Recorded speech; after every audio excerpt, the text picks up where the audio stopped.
Tour. Out in front, Bobrovsky dives to his right with a... Barzal brings it back in. He's got Horvat going to the net. Barzal shoots. Oh, what a glove save by Shesterkin. Trying to see the puck.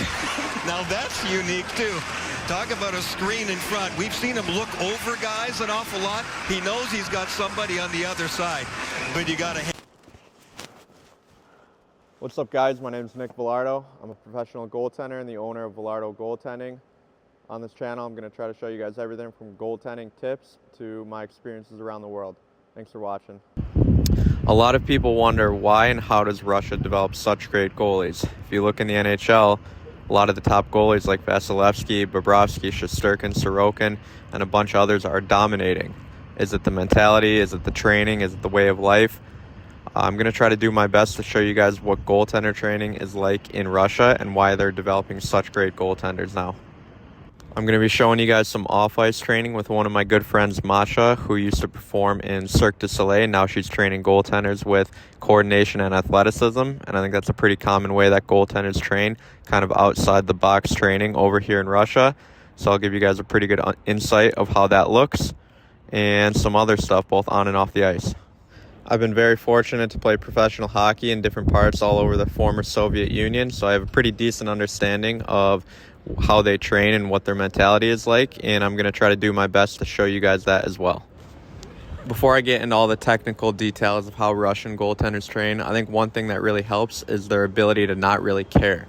And when I say that, I mean Russians and players from the former Soviet Union don't really care too much about the opinions of others, and I've noticed that with a lot of my teammates and a lot of different goaltenders. And I think as goaltenders, we need to be confident in our own ability.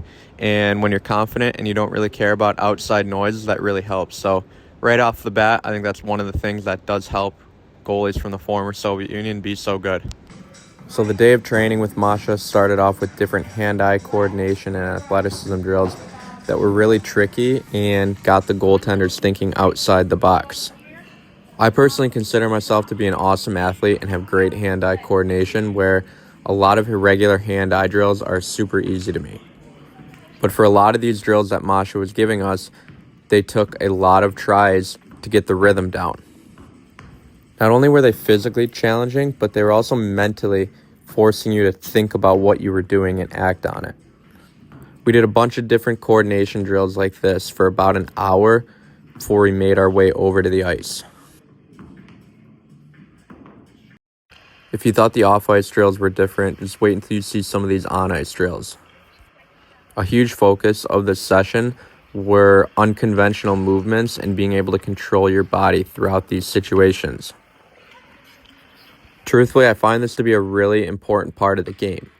Because, you see goaltenders all the time that look really great in practice, and we see this in North America all the time where they can do straight-line T-pushes and straight-line butterfly slides. But when it comes to game time and unpredictable plays start to happen, they're not able to manage it. And I really don't find it to be a coincidence when you see Russian goaltenders in the NHL make incredible saves that look lucky or look like just complete desperation saves. Having the technical foundation, but also being athletic, and then combining that with working on plays like this in practice can be a recipe for actually making those saves consistently.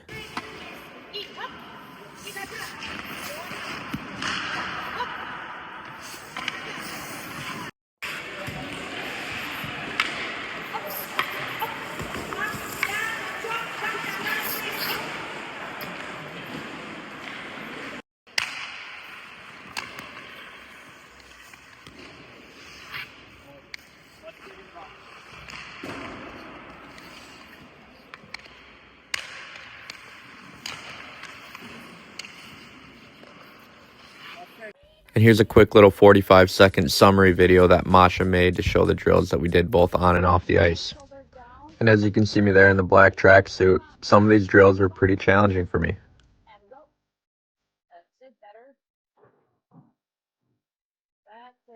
Good, better. Try to do it equal. Yay! Okay, stop.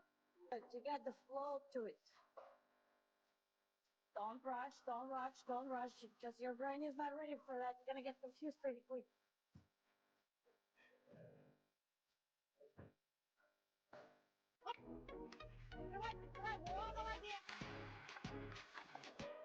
Up a little bit, and you put your knees to your chest, and then you go up. No, no hands. Up fast. Kakansan, oye. Hop. Hop. 1, 3, hop.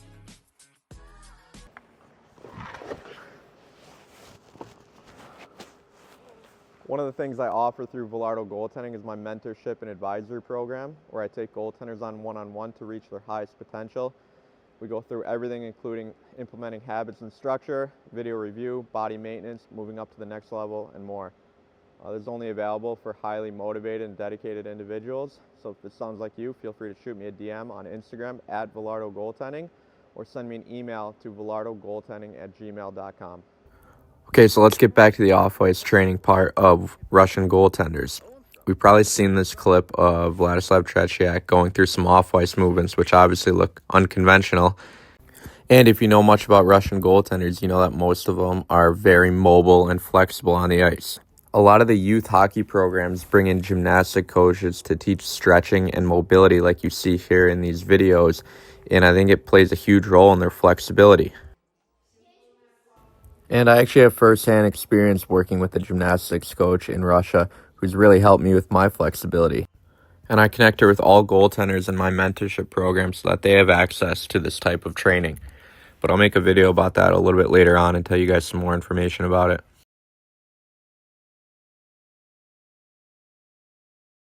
Let's look at some data and information while we're here. And this is just information kind of off the top of my head or stuff that I could find within 5 minutes online.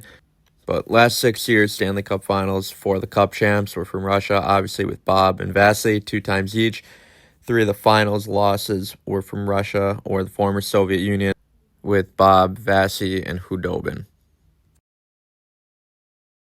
And then if we look at the last 2 NHL drafts, in 2025, 7 goalies were drafted from Russia, 2 goalies were drafted from Belarus, which basically same type of training, same type of structure there. Whereas only 1 American goalie was drafted. And then in 2024, 8 goalies were drafted from Russia, 1 goalie from Belarus, and again, 1 goalie from US was drafted. So to summarize, in my opinion, why I think Russian goaltenders are so good. Well, when you train the way they do with an emphasis of coordination, flexibility, you have consistent coaching on and off the ice, and you combine that with most of the time not really caring what others think about you and just having that natural confidence, I think that's a recipe for success for goalies. Thanks for watching. Feel free to subscribe on YouTube or follow along on Instagram. Or if you want to get in touch with me, I'll attach all information in the description.